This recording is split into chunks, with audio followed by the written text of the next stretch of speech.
Hello students, basic science sorry after science केमिस्ट्रीच्या लेक्चरमध्ये मी सर्वांचं स्वागत करतोय. In previous lecture, we have started to discuss about sterilization process. Sterilization means what? That you all know. The process to kill the germs or bacteria which are present in the water is called as sterilization of water. There are different methods: boiling, chlorination, aeration, ozonization, ultraviolet rays. Out of that, boiling म्हणजे काय? Boiling मध्ये आपण कशा पद्धतीने bacteria destroy करतो याच्याविषयी आपण माहिती प्रिव्हियस लेक्चरला घेतलेली आहे. बरोबर. तसंच क्लोरिनेशन म्हणजे काय? क्लोरिनेशन आपण कशा पद्धतीने जर्म्स किंवा बॅक्टेरिया डिस्ट्रॉय करतोय त्याच्याविषयी आपण माहिती प्रिव्हियस लेक्चरला घेतली. तर आपण बघितलं की क्लोरीन गॅस वापरून कशी रिएक्शन होते, कशा पद्धतीने बॅक्टेरिया डिस्ट्रॉय होतात. Chlorine gas, bleaching powder, chloramine tablet या तिघांचा यूज करून आपण कशा पद्धतीने बॅक्टेरिया डिस्ट्रॉय करतो त्याच्याविषयी अभ्यास आपण प्रिव्हियस लेक्चरला घेतलेला आहे. नंतर ओझोनायझेशन म्हणजे ओझोनचा यूज करून, ओझोन गॅसचा यूज करून कशा पद्धतीने आपण बॅक्टेरिया डिस्ट्रॉय करतो याच्याविषयी अभ्यास आपण प्रिव्हियस लेक्चरला घेतलेला आहे. आता in today's lecture we will going to see how the aeration will help to destroy the bacteria. Aeration म्हणजे काय? एरिएशन म्हणजे काय? एअर मध्ये स्प्रिंकल करणे. Water is sprinkle in air. Suppose this is a layer of earth surface. इथे आपण काय करतोय? वॉटरला आपण स्प्रिंकल करतोय.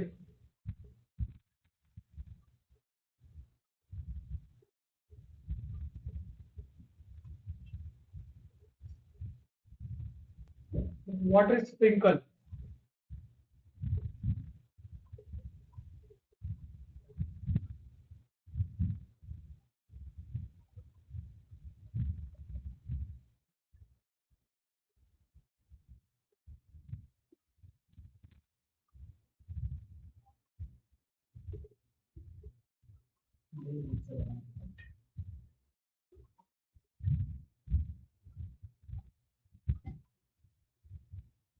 वॉटर आपण करतोय? स्प्रिंकल करतोय.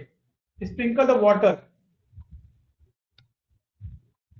in the form of fine droplet.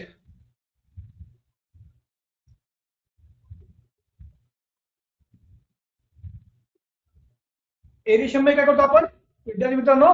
Water sprinkle in the form of fine droplet. ड्रॉपलेटच्या फॉर्म मध्ये आपण वॉटरला स्प्रिंकल करतोय.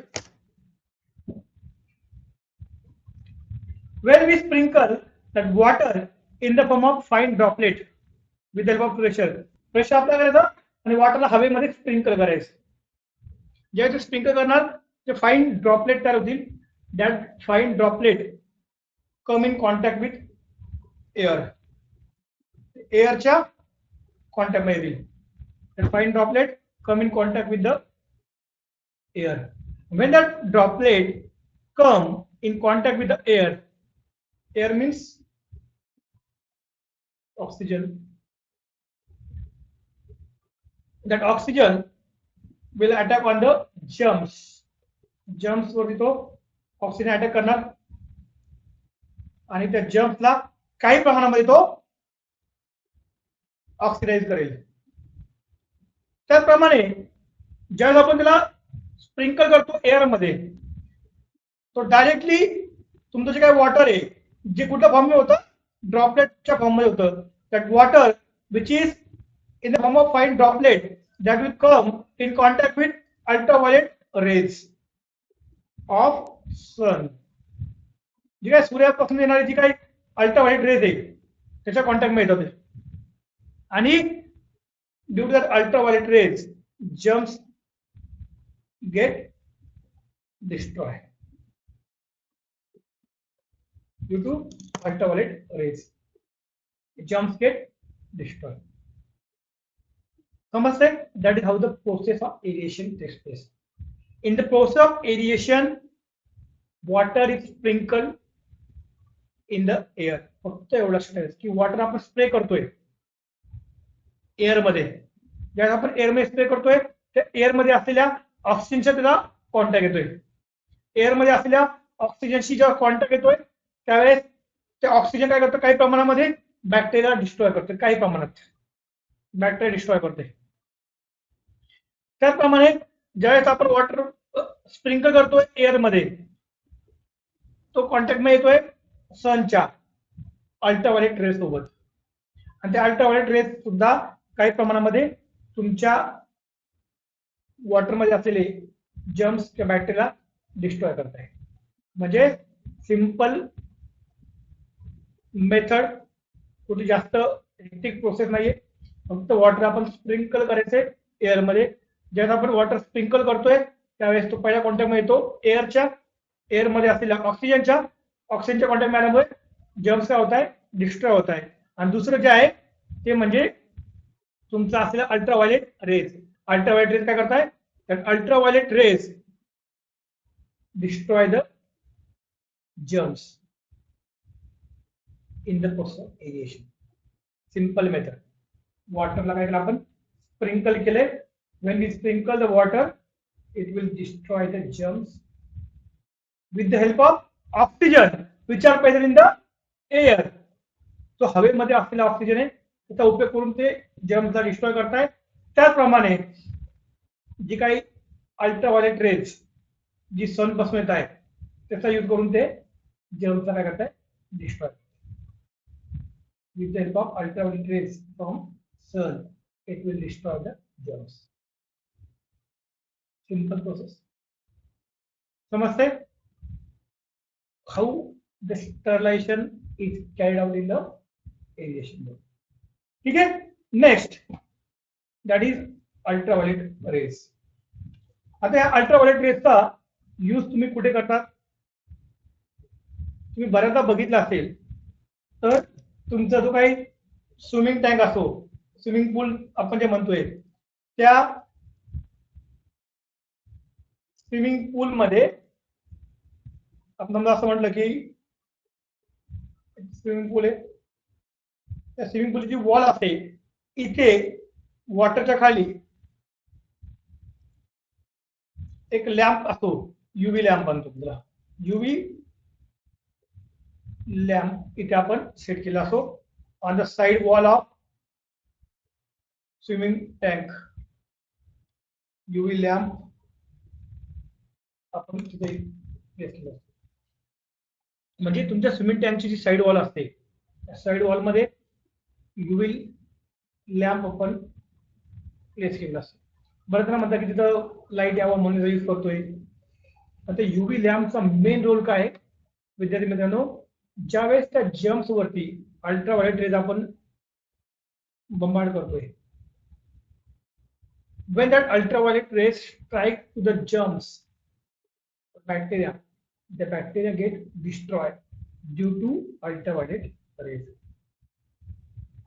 Okay, due to ultraviolet rays which is produced from UV lamp. जे काही suppose this is germs, इथे जे काही अल्ट्राव्हायोलेट रेज बाहेर पडत आहेत, that ultraviolet rays will strike the germs and they will destroy the germs.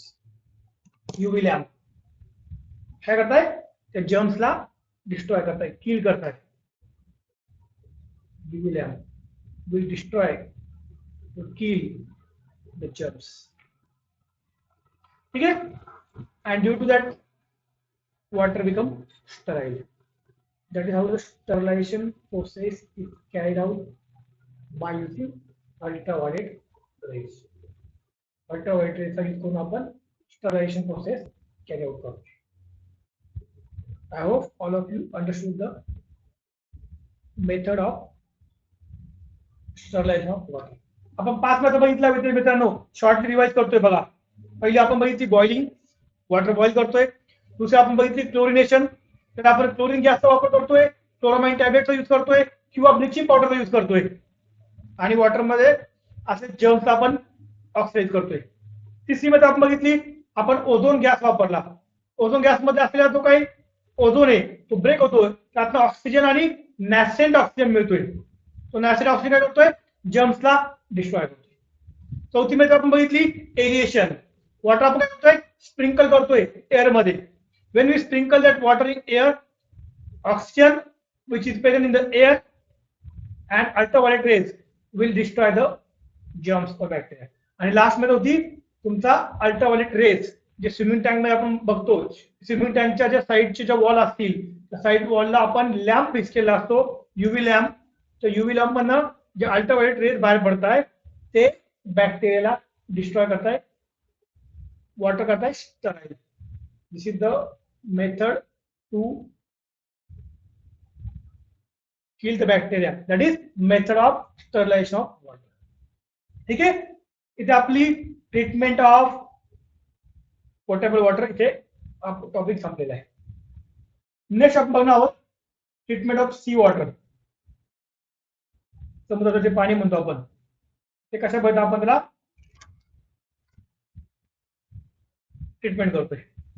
ठीक है, treatment of sea water that is called as reverse osmosis. In short, आपण बरेचदा शब्द ऐकला असेल, आरओ वॉटर, आरओ फिल्टर.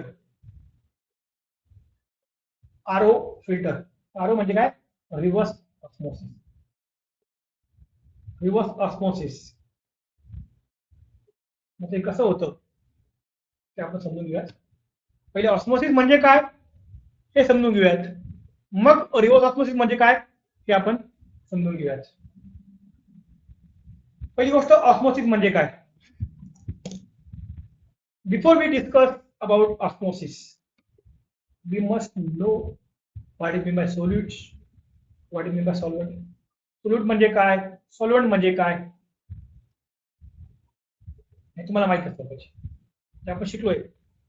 समजा आपण घेतलंय सॉल्ट, वॉटर मध्ये ऍड केलं, डिझॉल्व्ह होईल, आपल्याला सोल्युशन मिळते. काय ऍड केलं आपण, सॉल्ट. कशामध्ये ऍड केलंय, वॉटर मध्ये. सॉल्ट जो आहे तो तुमचा आहे सोल्यूट, वॉटर जे आहे तुमचं solvent. Water solvent, salt solute, म्हणजे मिळालं ते सोल्युशन. सोल्यूट आणि सॉल्व्हंट आपल्याला समजलंय. त्याचा यूज आपण इथे करणार आहोत ऑस्मोसिस काय हे समजून घ्यायसाठी. व्हॉट इज ऑस्मोसिस, ऑस्मोसिस काय हे समजून घ्यायसाठी आपण त्याचा यूज करणार आहोत. क्लिअर करतोय.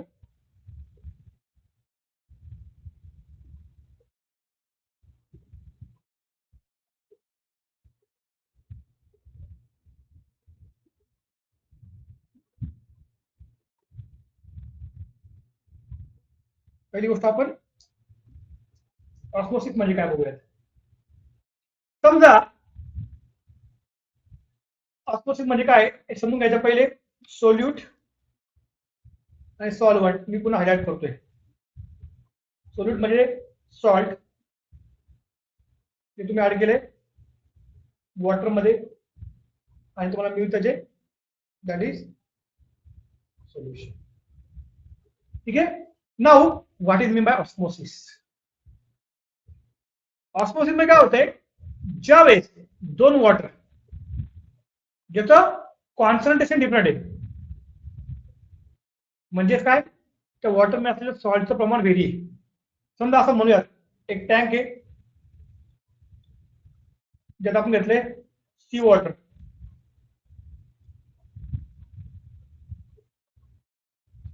दुसरा टँक आहे त्यात आहे आपलं नॉर्मल वॉटर.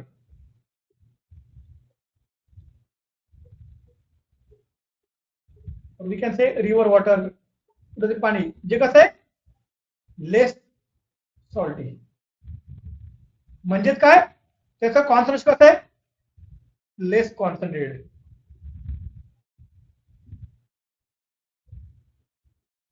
आणि सी वॉटर मध्ये कसं आहे, सॉल्टचं प्रमाण जास्त आहे, मोर सॉल्टी. म्हणजे त्याचं कॉन्सन्ट्रेशन कसं आहे, कॉन्सन्ट्रेशन इज मोर कॉन्सन्ट्रेशन आहे.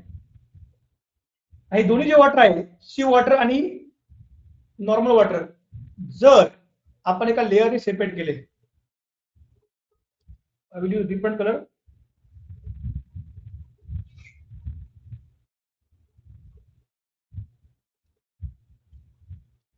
Semi permeable membrane.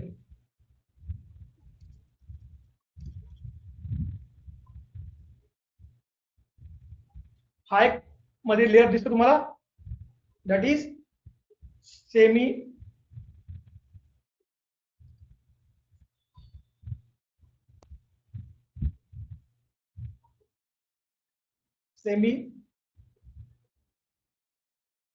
permeable membrane. Semi permeable membrane.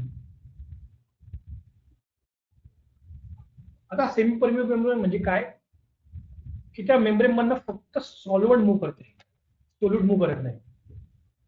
काय सांगतो समजून घ्या. Semi permeable membrane is a membrane which allow only solvent. वरती तुम्हाला लिहिले सोल्यूट आणि सॉल्व्हंट बघा. सेमी परमिएबल मेम्ब्रेन म्हणजे काय, membrane which allow only solvent to move from one point to other. It will not allow solute to move from one point to other. तो फक्त सॉल्व्हेंटला move करण्यासाठी मदत करतो, सोल्यूटला मूव्ह करू देत. Such a layer which is finely porous, which allow only solvent to move from one point to other, is called as semi permeable membrane. आता इथे आपलं सी वॉटर आहे, इथे आपलं नॉर्मल वॉटर आहे. त्या सी वॉटर मध्ये तुमची इम्प्युरिटीचं प्रमाण जास्त आहे, इम्प्युरिटी जास्त आहे. इथे इम्प्युरिटी म्हणजे सॉल्टचं प्रमाण कमी. ज्यावेळेस हे दोन लेअर आपण एकमेकांच्या कॉन्टॅक्टमध्ये आणतो by using semi permeable membrane. Semi permeable मेम्ब्रेनचा यूज करून आपण ज्यावेळेस दोन लेअर एकमेकांच्या कॉन्टॅक्टमध्ये आणतो, त्यावेळेस काय होतं विद्यार्थी मित्रांनो, in the process of osmosis that solvent will move from lower concentration to higher concentration. Lower कडनं हायर कडे, लोअर कडनं हायर कडे, लोअर कडनं हायर कडे तुमचं काय मूव्ह करेल, solvent through semi permeable membrane. Through semi permeable membrane solvent will move from lower concentration to higher concentration. कधीपर्यंत, until both the solution will attain equal concentration. जोपर्यंत दोघांचं कॉन्सन्ट्रेशन इक्वल होणार नाही तोपर्यंत सॉल्व्हंट एका साईडकडून साईडकडे मूव्ह करेल. एकदा का सॉल्व्हंटचं कॉन्सन्ट्रेशन दोन्ही साईडला इक्वल झालं तर फ्लो काय होईल, स्टॉप होईल. That is called as osmosis. Osmosis म्हणजे काय समजून घ्या. Osmosis is nothing but a process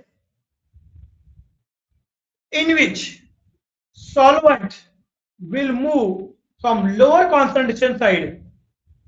diagram में दाखवले, solvent will move from lower concentration side to higher concentration side. Solvent, मी काय सांगतो शब्द लक्षात ठेवा.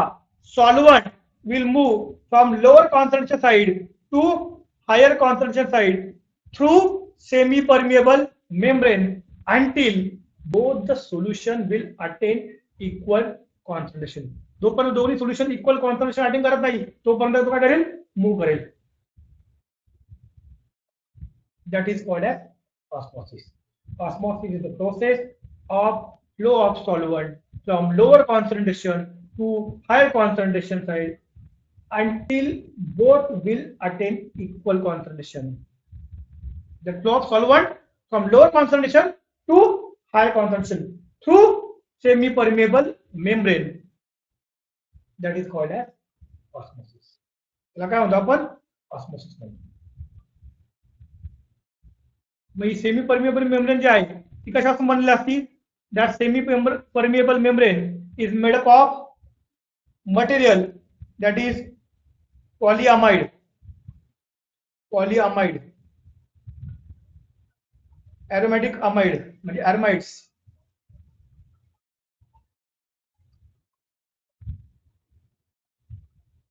Polyamide, aramids, acrylics, that is all these are porous material. actually प्रश्न विचारतो polyamide, aramide, acrylics are used to prepare a semi permeable membrane. मग तुम्हाला osmosis समजलं काय? ऑस्मोसिस मध्ये सॉल्व्हेंट तुम्ही फ्लो करताय हायर कॉन्सन्ट्रेशन साइड कडनं लोअर कॉन्सन्ट्रेशन साइडला to semi permeable membrane, that is called as osmosis. आता रिव्हर्स ऑस्मोसिस म्हणजे काय? रिव्हर्स करतो आपण, ऑस्मोसिसच्या उलट करायचं.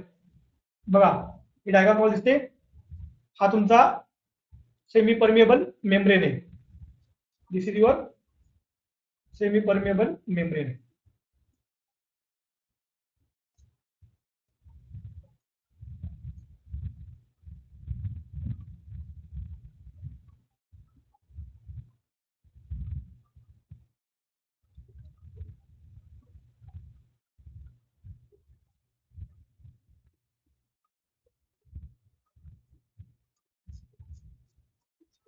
पोरस लेअर आहे.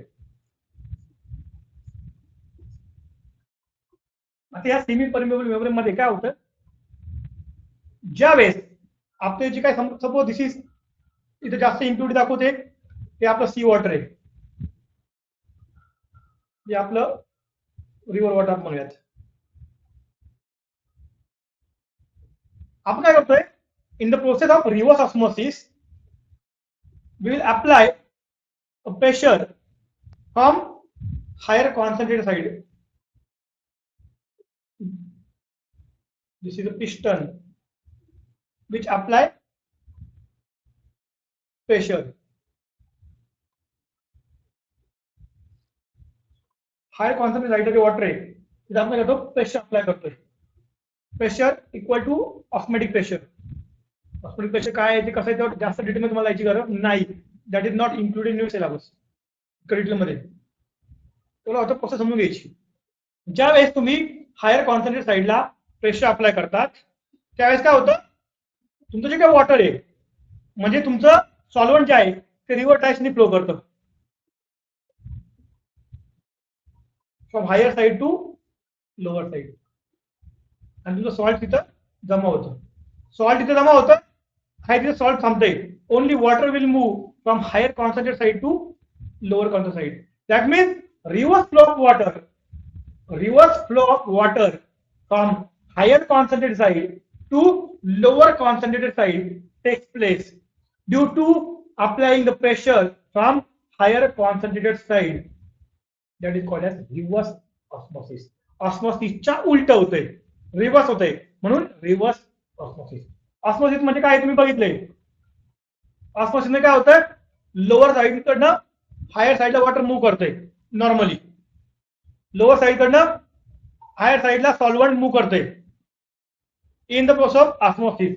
आणि रिव्हर्स ऑस्मोसिस मध्ये काय होतंय, तुम्ही प्रेशर अप्लाय करताय कुठे, हायर कॉन्सन्ट्रेटेड साइडला, आणि ज्यावेळेस तुम्ही प्रेशर अप्लाय करताय, due to that pressure water will move, or we can say solvent will move in reverse direction, that is from higher concentrated side to lower side, from higher to lower, higher to lower, higher to lower. Solvent move करतोय आणि तुम्हाला तुमचं water काय होतं, इथलं तुम्हाला water तुमचं move करते from higher concentrated side to lower concentrated.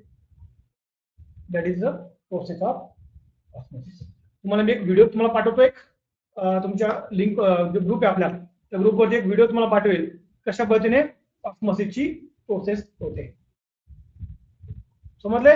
Reverse osmosis, reverse flow of solvent from higher concentrated side to lower concentrated side. Reverse flow of solvent from higher concentrated side to lower concentrated side takes place. That is called as reverse osmosis. काय म्हणतो आपण, reverse osmosis. ठीक आहे, समजले तुम्हाला? एक video तुम्हाला मी पाठवतोय ग्रुपवरती, त्या व्हिडिओ तुम्हाला चांगल्या पद्धतीने ही प्रोसेस समजेल. ऑस्मोसिस म्हणजे काय आणि रिव्हर्स ऑस्मोसिस. बऱ्याचदा प्रश्न विचारला होतो, रिव्हर्स फ्लो कशाचा होतो, सोल्यूटचा की सॉल्व्हंटचा? मुलं कन्फ्युज होतात. मी पुन्हा सांगतोय, रिव्हर्स फ्लो सॉल्व्हंट होतोय, हायर साइड कडनं लोअर साइडला. कशामुळे? Due to applying pressure from higher concentrated side, that is called as reverse osmosis. ठीक आहे, आज रिव्हर्स ऑस्मोसिस कन्सेप्ट समजली. तर बघूया आपण next concept, that is BOD, which is called as biochemical oxygen demand. Biochemical oxygen demand, which is called as BOD. आता BOD म्हणजे काय ते समजून घ्या.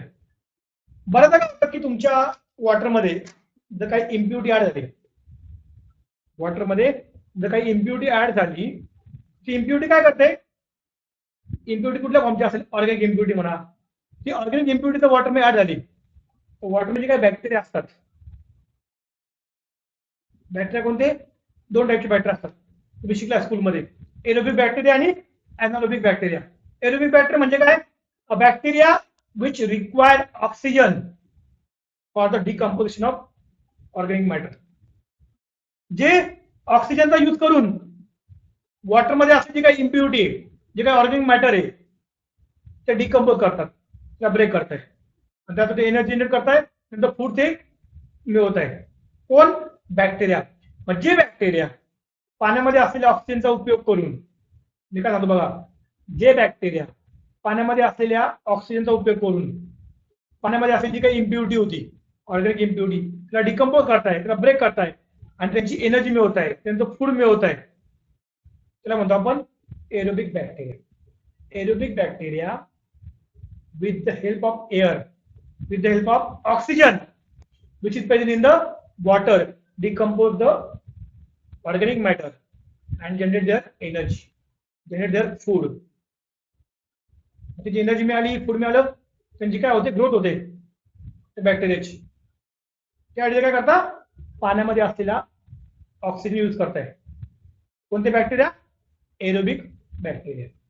मग त्या बॅक्टेरियाने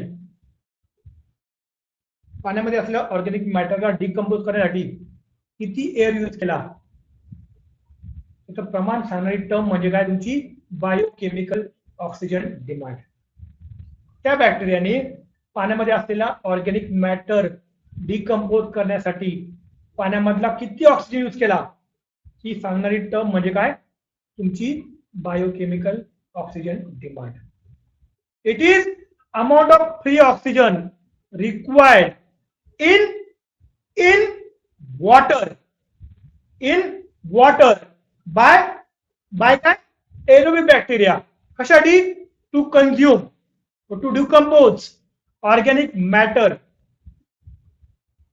under aerobic condition at 20 degrees Celsius and for a period of 5 days is called as biochemical oxygen demand. BOD म्हणजे काय? It is a test which is use to determine the organic matter present in the water. कसं करताय? 5 दिवस ते water आपण ठेवतोय, temperature किती असेल? टेम्परेचर किती आहे? 20 डिग्री सेल्सिअस. लक्षात ठेवा विद्यार्थी मित्रांनो, याच्यावरती एक्झाम मध्ये प्रश्न विचारलेला बराचदा की वॉटर आपण किती दिवस ठेवलंय?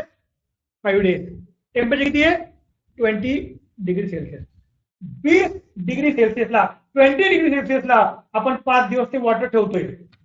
त्यातला ऑक्सिजन किती कमी आलाय ते आपण चेक करतोय, आणि त्याच्यावर आपण काढतोय की पाण्यामध्ये असलेला ऑर्गॅनिक मॅटरचं प्रमाण किती आहे ते आपण काढतोय. म्हणजे आपण काय काढतोय? Biochemical oxygen demand. त्या 5 दिवसामध्ये 20 डिग्री सेल्सिअसला वॉटर ठेवल्यानंतर त्या पाण्यामध्ये असलेल्या बॅक्टेरियाने त्या ऑर्गॅनिक मॅटर डिकम्पोज करण्यासाठी किती ऑक्सिजन यूज केला, त्याचं प्रमाण सांगणारी टर्म म्हणजे काय? तुमची biochemical oxygen demand. Amount of free oxygen required in water by aerobic bacteria to consume organic matter or to decompose organic matter and to generate their energy is called as biochemical oxygen. समजते? पाण्यामध्ये असलेली जी काही impurity आहे तिला decompose करून त्याच्यापासून त्याचं अन्न जनरेट करणं, त्याच्यावर त्याची एनर्जी जनरेट करण्याची जी काही टर्म्स आहे त्यासाठी जो ऑक्सिजन वापरतोय ते सांगणारी टर्म म्हणजे तुमची बायोकेमिकल ऑक्सिजन डिमांड. डेफिनेशन काय? Amount of free oxygen required in water by aerobic bacteria to consume organic matter under aerobic condition at 20 degrees Celsius and for a period of 5 days is called as biochemical oxygen demand. याच्यामध्ये काय प्रश्न विचारला तो? What is the long form of BOD? Long form काय? Biochemical oxygen demand. Temperature किती होतं? 20 degree Celsius. Time किती होता? 5 days. And what is the unit? That is unit of BOD is milligram per liter or ppm. जे मी highlight करतोय त्याच्यावरती तुम्हाला प्रश्न विचारला आता एक्झाम मध्ये. Unit of BOD is milligram per litre और ppm, मिलीग्राम पर लिटर और ppm. टेम्परेचर किती होतं? 20 डिग्री सेल्सिअस. टाइम किती होता? 5 days. Amount of free oxygen required, water मध्ये असलेला ऑक्सिजन त्या बॅक्टेरियाला जो लागतोय कशासाठी? To decompose the organic matter for generation of their food, for generation of their energy. ते सांगणारी टर्म म्हणजे काय? तुमची बीओडी. कसा मोजतो आपण? 5 दिवस वॉटर ठेवतोय 20 डिग्री सेल्सिअसला आणि त्याच्यामध्ये असलेलं ऑक्सिजनचं प्रमाण आपण मेजर करतोय. युनिट कोणतं आहे? Milligram per litre. दुसरं काय आहे? PPM, parts per million. PPM और milligram per litre is the term use to measure the BOD.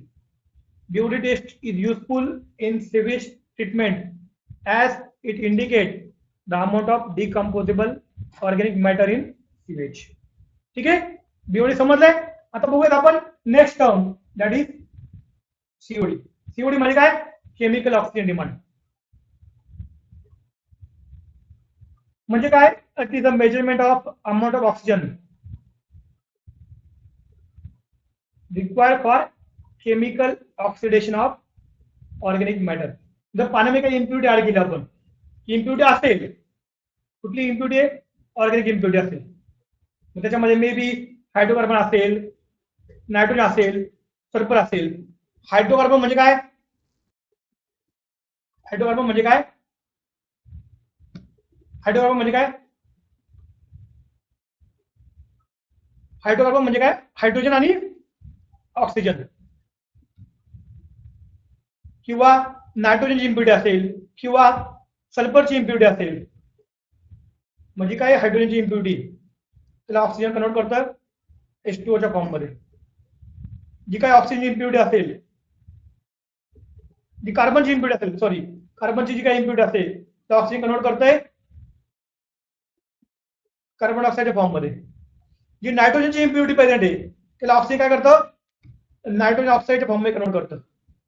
G sulphur impurity present आहे वॉटर मध्ये तिला ऑक्सिजन काय करतं? SO2 च्या फॉर्म मध्ये कन्वर्ट करते. हायड्रोजनची इम्प्युरिटी होते, बरोबर, त्याला कन्वर्ट करते H2O च्या फॉर्म मध्ये. कार्बनची इम्प्युरिटी जी आहे त्याला कन्वर्ट करते कार्बन डायऑक्साइडच्या फॉर्म मध्ये. नायट्रोजन इम्प्युरिटी जी आहे तिला ऑक्सिजन काय करतो? कन्वर्ट करते नायट्रोजन डायऑक्साइड फॉर्म मध्ये. सल्फर इम्प्युरिटी जी होती त्याला ऑक्सिजन कन्वर्ट करते सल्फर डायऑक्साइडच्या फॉर्म मध्ये. म्हणजे ऑक्सिजन इम्प्युरिटी